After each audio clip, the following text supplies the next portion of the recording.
Señor Trump, quiero repetir aquí lo que hace un momento le expresé en privado. Mi prioridad como presidente de México y la de mi gobierno es proteger a los mexicanos donde quiera que ellos se encuentren. Esa es mi responsabilidad y la seguiré cumpliendo con total entrega. La comunidad de origen mexicano en los Estados Unidos contribuye todos los días con su trabajo, talento y creatividad a la prosperidad y desarrollo de Estados Unidos y de México.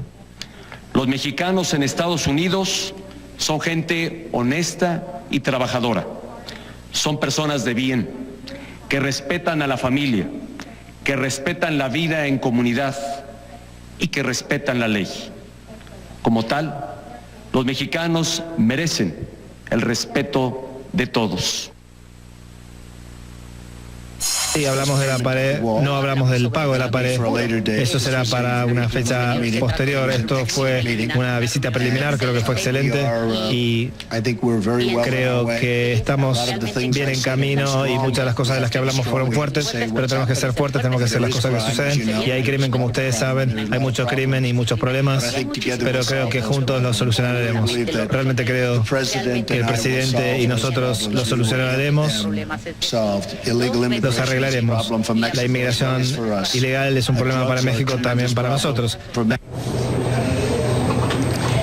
Buenas noches, bienvenidas, bienvenidos, gracias por estar aquí. Bueno, sorpresiva la invitación del presidente mexicano a los dos candidatos a la presidencia de los Estados Unidos, a Hillary Clinton y a Donald Trump. Y sorpresiva la llegada inmediata de Donald Trump a México. Apenas se acaba de anunciar por parte de Peña Nieto la invitación y ya estaba Donald Trump en México, en pocas palabras, para analizarse todas las implicaciones que tiene esta decisión del gobierno mexicano de recibir a Trump en este momento, en este contexto. Y bueno, pues de eso hablaremos esta noche, una noche con muchos ángulos para analizar, pero también con una situación informativamente hablando muy importante, que es la de Brasil, de la cual también hablaremos esta noche en la segunda parte del programa. Así que la primera parte, Donald Trump en México; la segunda parte, Dilma Rousseff destituida como presidenta de Brasil, que es una cosa gigante también por sus implicaciones. Para hablar de Donald Trump en México y de esta invitación tan singular hecha por el presidente mexicano, está aquí un muy reconocido abogado constitucionalista mexicano, que es Miguel Carbonell. Miguel, gracias por estar aquí, bienvenido. Un gusto, Carmen, como siempre. Donald Trump en México, ¿lo hubieras imaginado hace una semana? Yo creo que no, y la reacción que hemos podido observar en redes sociales ha sido de una animadversión y de una... monumental, casi unánime en contra de una decisión en donde uno no se explica la razón, cuál es el motivante de esta reunión, no se explica el tiempo en el que se lleva a cabo, por qué hoy, por qué no en otro momento, un día antes de que se lleve a cabo el informe de gobierno del presidente. El día del discurso de Arizona para el tema migratorio. Claro, en un momento en que sabes que Trump va a apelar a las bases republicanas muy radicales en el tema migratorio, en un estado particularmente radical como es Arizona, naturalmente, en donde Trump tiene una base que tiene que cultivar. Pues la primera pregunta sería ¿por qué? ¿Cuál es, en la acción diplomática de los estados en el siglo XXI, siempre se tienen que cuidar los intereses? La pregunta es ¿qué intereses de México está cuidando esta reunión? ¿Qué se logra? ¿En qué avanzamos? ¿En qué nos convino esta reunión? ¿Cómo se le ocurrió a Peña Nieto invitar a los dos candidatos? Primer gran asunto. ¿Quién se lo sugirió? ¿Cómo se lo sugirió? ¿Qué pretendía obtener? Una de las preguntas obligadas es: ¿irá a venir Hillary Clinton después de que vino Donald Trump primero? Ahora se ve que les tomó, dicen algunos, les comió el mandado, en pocas palabras, porque la reacción al parecer fue inmediata. No se tiene noticia de que haya sido una invitación hecha hace mucho tiempo, sino muy recientemente. Y bueno, Trump dijo: aquí llego de inmediato. Voló a México, estuvo en nuestro país en una reunión muy particular también, donde se habló del muro, que es el gran asunto. Al final, claro, en la sesión de preguntas y respuestas, y él dijo: sí, hablamos del muro, no hablamos de quién lo iba a pagar. Bueno, no ahí, no en esta conferencia de los dos presidentes. Peña Nieto aclaró después con un tweet en su cuenta de Twitter que le había dicho que el muro no lo pagaría México. Horas después, en Arizona, dice 100% lo pagará México. ¿Qué es esto? Bueno, ¿a qué le jugó el presidente mexicano? Pero Carmen, la oportunidad perdida. Porque en la comparecencia que hacen los dos, sí, terminando su reunión privada, efectivamente un reportero norteamericano le pregunta a Trump si hablaron del muro. Trump dice, sí hablamos del muro, pero no de quién lo pagará. Y luego toma la palabra el presidente Peña Nieto. Exacto. Y ahí había una oportunidad de oro para haber hecho una defensa a ultranza en el sentido de que no es posible que México dedique un centavo, un peso del presupuesto a construir un muro con Estados Unidos. Al contrario, la economía mexicana depende de eso. Hay millones de empleos en juego, hay millones de dólares de comercio exterior. ¿Por qué no lo hizo ahí Peña Nieto? Pues no sé. Si nos fijamos en el discurso del presidente Peña, en la primera parte de la comparecencia fue un discurso que él lee. Un discurso preparado, me imagino, con el visto bueno de Cancillería, habrá pasado por una serie de asesores, en un tono muy solemne, muy formal, en donde quiere evitar cualquier posible roce, y en la última parte él tiene que improvisar. Él, cuando ya viene la sesión esta de preguntas, ya no se basa en el guión que tenía, sino que, y ahí quizá le faltó o no tuvo el empuje para tomar una respuesta muy contundente y sobre todo aprovechar el balón, porque si bien es cierto que el tema es delicado en términos diplomáticos, todo, pero era un balón de oro para el presidente. En ese momento el presidente tuvo que haber definido esto y tuvo que haber dicho, mientras Enrique Peña Nieto sea presidente de este país, no se va a dedicar un centavo al muro, que eso tiene que quedar claro, y eso tenía que haberlo dicho. Lo dijo en un tuit después. Bueno, sin la fuerza del caso. Ahora, esta primera parte efectivamente muy estudiada, un pequeño discurso cuidadísimo, etcétera, etcétera, donde no se atrevió ni siquiera a reclamarle algo de las muchas cosas que Trump ha sido ofensivo contra México. Llegó a hablar de malentendidos. Déjame hacer una pausa. Ese es un tema importantísimo. Malentendidos, dijo el presidente mexicano. Después de la pausa, te escuchamos, Miguel Carbonell. Desde el primer día vamos a comenzar a trabajar con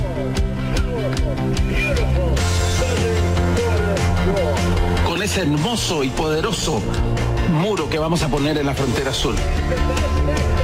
Usaremos la mejor tecnología, incluyendo sensores debajo de la tierra y subterráneamente, por arriba y por debajo. Sensores en ambos lados, sectores, con mucha tecnología de vigilancia. Evitar que los carteles dejen de operar. Y México, ustedes saben, van a trabajar con nosotros. México trabajará con nosotros. Absolutamente, créalo, y especialmente después de reunirme con su maravilloso presidente hoy, yo sé que ellos quieren resolver este problema junto con nosotros, estoy convencido.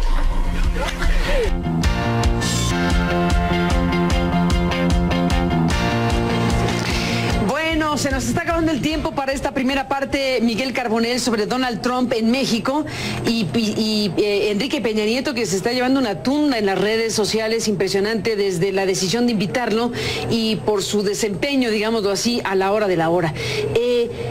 Llegó a plantear que había habido malos entendidos, cuando lo que ha habido son frases categóricas, imperativos categóricos de Donald Trump versus México. Ha llegado a decir, México no es nuestro amigo o cosas por el estilo y cosas mayores que hemos seguido de cerca. ¿Cómo aquilatar, cómo revisar un presidente mexicano que vive esta escena, que no se atreve a reclamarle nada, que no se atreve a decirle, señor Trump, usted ha hecho A, B, C y D? Yo creo que el cálculo político fue diferente. Además del muro, claro. Desde luego, el cálculo político fue muy diferente de los dos personajes. Trump estaba haciendo una actuación fundamentalmente dirigida al electorado norteamericano. Totalmente. Por eso trajo su discurso. Está en campaña. Por eso, sí, y quiso aparecer como un estadista, digamos, entre comillas. Peña Nieto lo que tenía que haber hecho es dirigirse a la opinión pública mexicana.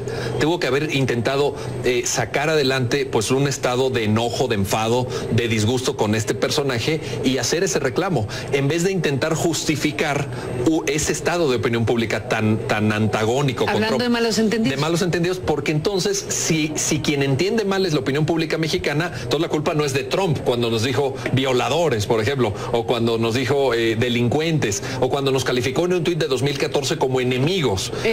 ¿Cuándo vamos a dejar de mandarle dinero a nuestros enemigos? Por ejemplo, México y otros.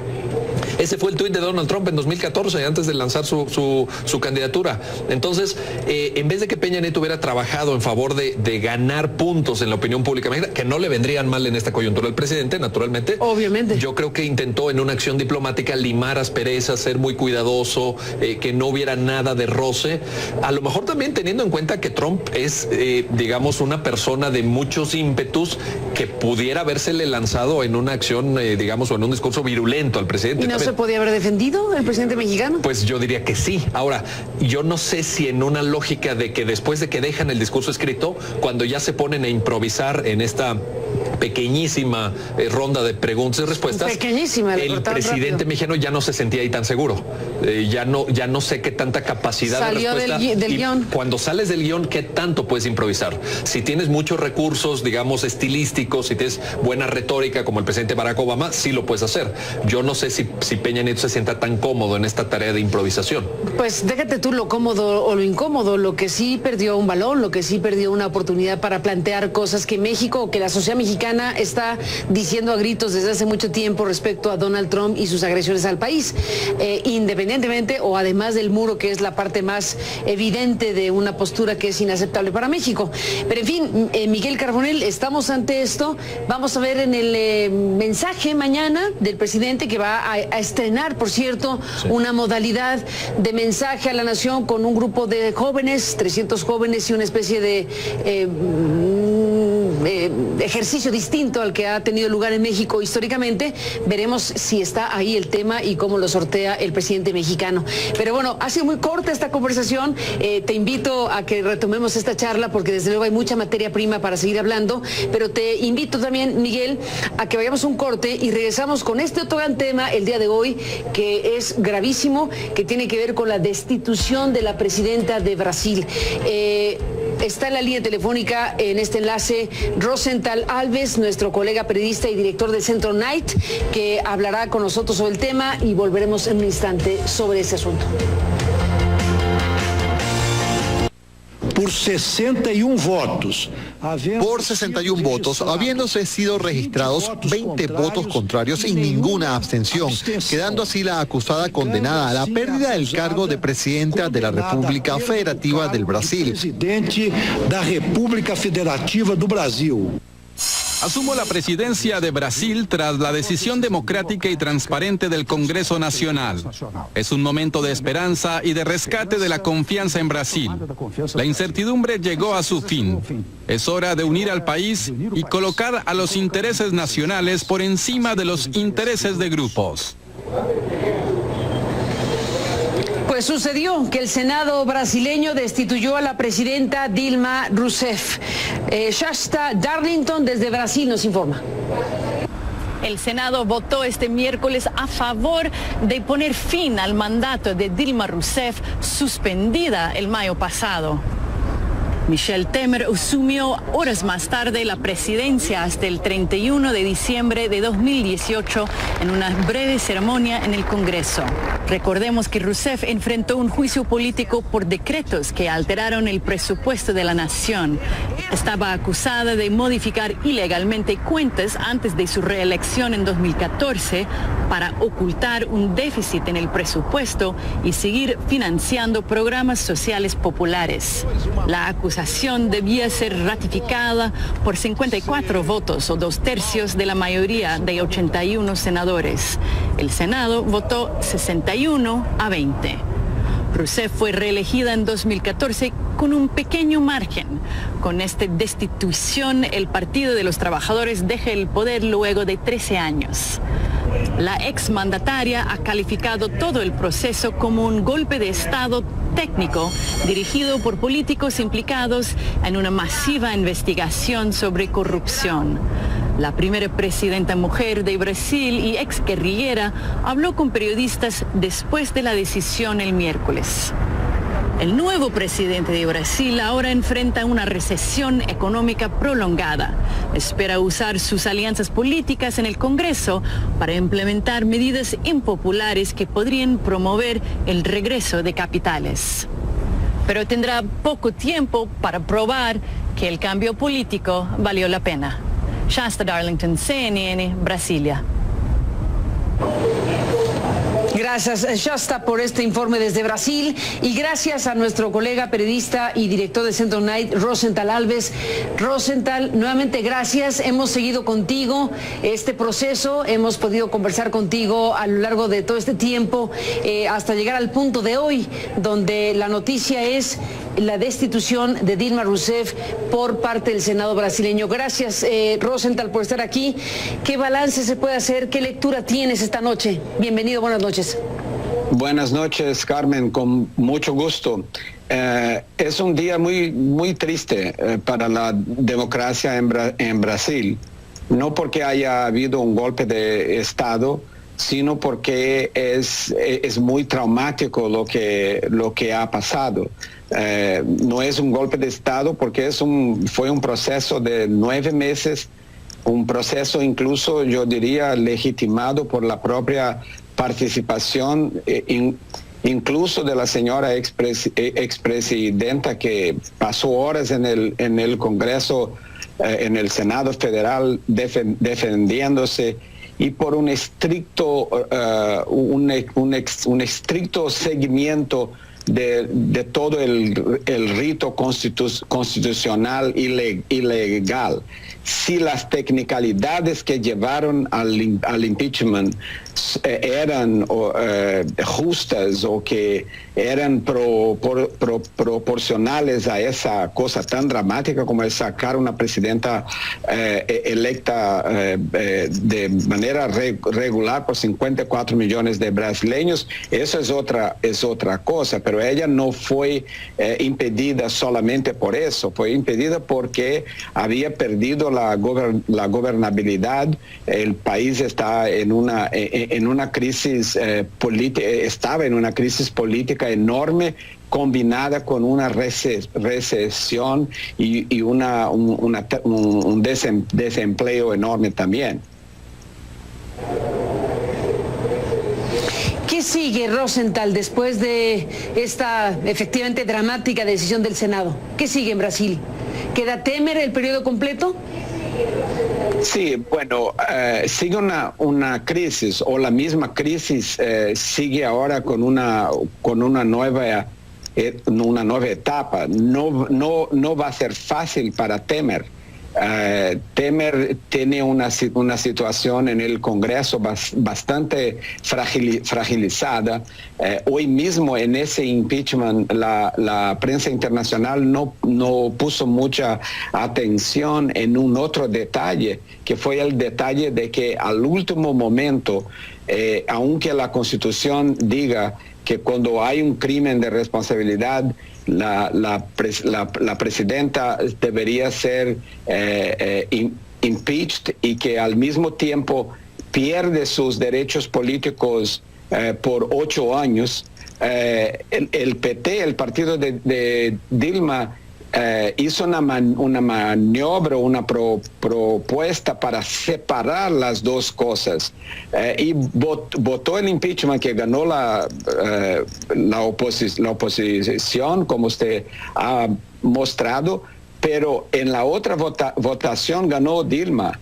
O sea que parte de la oposición a Dilma, o sea, los que apoyaron a Temer, ya se dividieron en esta otra punición prevista en la Constitución, que va a permitir a Dilma que sea candidata otra vez, o que acepte un cargo público en algún gobierno del PT, lo que dejaría que ella siguiera teniendo un foro privilegiado jurídico si por casualidad las investigaciones de corrupción llegaran a ella. Entonces el PMDB, que es el partido grande que daba apoyo al PT, que es el partido de Temer, ha dado en esta ocasión una demostración de que está fracturado.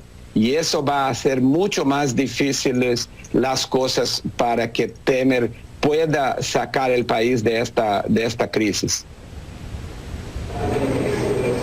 Pues Rosenthal Alves, estaremos siguiendo muy de cerca este tiempo que le toca vivir a tu país, a Brasil. Te agradecemos muchísimo que nos hayas permitido escucharte a lo largo de estos meses en diferentes momentos y hoy en particular que se ha dado la noticia sobre la destitución de la presidenta Dilma Rousseff en Brasil. Gracias, Rosenthal, por estar aquí y hasta la próxima. Un abrazo. Gracias, un abrazo. Gracias. Rosenthal Alves, director del Centro Knight para el Periodismo en las Américas de la Universidad de Texas, y bueno, pues con su análisis acerca precisamente de lo que pasa en Brasil. Miguel Carbonell, bueno, pues se acaba el programa, gracias por estar aquí. Dos temas principales el día de hoy, que bueno, es tremendo, desde luego, y esto primero que hablamos contigo, que es la presencia de Donald Trump en México, esta situación que se ha generado a raíz de la invitación de Peña Nieto a Donald Trump y a Hillary Clinton. ¿Crees que venga Hillary a México para cerrar? En esta circunstancia no lo creo. ¿Crees que no vendrá? ¿Vendría por qué? ¿A qué vendría? ¿A qué vendría? ¿Cuáles serían los intereses? Es lo que te decía, en la lógica de las relaciones internacionales cuentan los intereses que uno defiende. Pero si no viene Hillary, qué mal quedará Peña. Yo creo vaya decisión. Yo creo que absurda. mal ya quedó. Ya quedó. Mal ya quedó y quedará peor si no viene Hillary. Sería un elemento añadido que demostraría que la decisión tomada de traer a Donald Trump a la residencia oficial de Los Pinos, a la capital de la República, fue un profundo error. La ausencia de Hillary Clinton lo único que haría es remarcar este error. Y bueno, pues el señor Donald Trump, ya no tuvimos oportunidad de entrar en detalle, lo haremos próximamente, pues su discurso acerca del muro fronterizo, acerca de su postura migratoria, su propuesta migratoria, y esta frase que es ponérsela lo pinta de cuerpo entero a quién es Donald Trump y a que no se va a disculpar jamás de lo que ha dicho. México no lo sabe aún, pero pagará el muro al 100%. Trump dice el día de hoy. Así que bueno, a pesar de que Peña dijo que este mensaje en tuit donde dijo que le había dicho que no pagaría a México, en fin, vamos a ver qué pasa, pero como decisión política incomprensible, por decirlo de alguna manera. Incomprensible y rechazada por la opinión pública. Por la opinión pública. Pierdes en la opinión pública mexicana y no ganas frente a la norteamericana. De tal suerte que sales mal. Sales mal. Gracias por estar aquí, Miguel. Gracias. Hasta mañana, pásela bien. Buenas noches. Gracias por estar aquí. Pues sí, quedas mal.